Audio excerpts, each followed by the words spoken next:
Okay, I'll answer this because I get a lot of questions about, brother, what are some of the qualities to look for in a wife? Now, I'm going to mention me personally, and some are from what I would generally say these are good qualities, inshallah. So I'm going to try and keep it general. The first thing that I would look for from a wife is her modesty. Is she somebody who covers herself? Is she somebody who observes the correct hijab? Or is she somebody who posts pictures of herself online? If she's posting pictures, I'm not interested, full stop. And the reason behind that is when you post pictures, it takes a certain mindset and a certain mentality for a woman to post pictures of herself online, even if they're half, niqab pictures or pictures with her eyes. So for me, number one on the list is modesty. And how she is. I don't want a woman that every single man has looked at. I don't want a woman that every single man speaks to and he's sliding in her DMs, hitting on her, or even, messaging her. So that woman, she should be unknown. Even some sisters, they're constantly messaging all the du'at and they're in every da'i's inbox and stuff. That for me is a massive no-no. So that's the first thing, is modesty and being unknown. The second thing is her personality. Is it compatible with my personality? And for me, I cannot get on with a woman who has a long tongue and is always chatting back.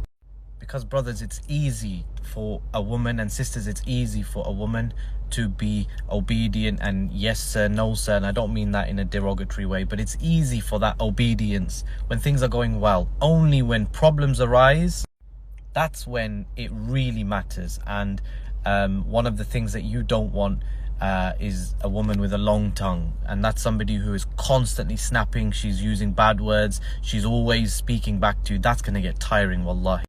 The next thing, that's the second thing. The third thing is I'll look at the family dynamics.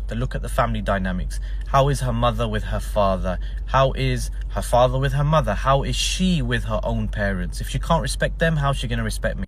Another thing, and this is really important, brothers, is this sister somebody who is trustworthy? Or are there red flags and little niggling things? She says one thing one day and then it's something else. Or is she consistent upon the truth? If she's, if she's not consistent and her stories, there's discrepancies and she's always, having to backtrack and say, oh, no, then for me, that's a red flag. That means she's not telling the truth. She's covering things up.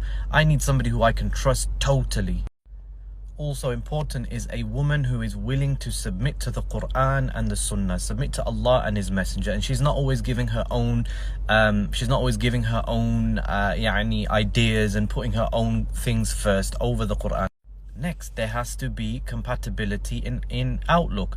Where do you want to be in 5 years' time? Do you want to be working in a corporate position or whatever? Or do you want to be raising a family, etc.? And make sure that our outlook on life, it aligns. Undoubtedly important is her physical side. How does she look? How is she? Because ultimately this is my way of fulfilling my desires. That's one of the things that is important in marriage. Therefore, I wouldn't marry a woman who I found unattractive. Okay, so that's, I wouldn't say that she has to be a supermodel. However, at the same time, she has to be at a level which I find attractive. Also, and I think that the brothers who are busy and maybe a bit more established, they will know you don't want a wife who's constantly going to be messaging you and doing your head in and constantly telling you, I'm feeling like this and I'm feeling like it's too much. You want a wife who is independent in her emotions, independent in her Islam. She can handle herself. She understands. She's mature. She knows that life isn't a fairy tale. She's willing to fight and make compromises and put an effort in. And then at the meeting, I'd be watching her very, very closely to see her mannerisms and how she handles herself, how she deals with herself, how does she carry herself, how does she speak. All of these things are extremely, extremely important. Some of the things that I would absolutely run from: if she's super opinionated, always has to have her way, she's stubborn, she has even aspects of feminism about her, she looks upon men in a negative light. And this is my thing: if she even spoke about another guy, that would turn me off, and I'd say, you know what, bismillah, go and marry him, barakallah fikum. That's my level of ghairah, but obviously every man differs, and that's extremely important. And you know, again, brothers who are more established, they'll tell you that you don't need a wife who's massively knowledgeable and has memorized the whole Quran. If she has these core key characteristics, these foundations, she'll be the best wife in the world to you. And the worst thing you can do is to be blown away by a woman's beauty such that you overlook these massive gaping red flags. You're going to regret it later, my brother, and that beauty is going to not mean anything. And there's a lot more, brothers and sisters. However, I don't want to bore you, but the point is that there's so much to consider. There is so much to think about. You need to think about the kind of man you are, where you want to be in the future, and which woman is going to be good for that. Sorry, I just need to clarify that I'm married, alhamdulillah. So this was a hypothetical situation. And then if a brother was to say, hey, what would you look for in a second wife? Then the list is even bigger and more expansive, because now we're dealing with polygamy and having multiple wives, and she's not going to see me often, and there's going to be other dynamics at play.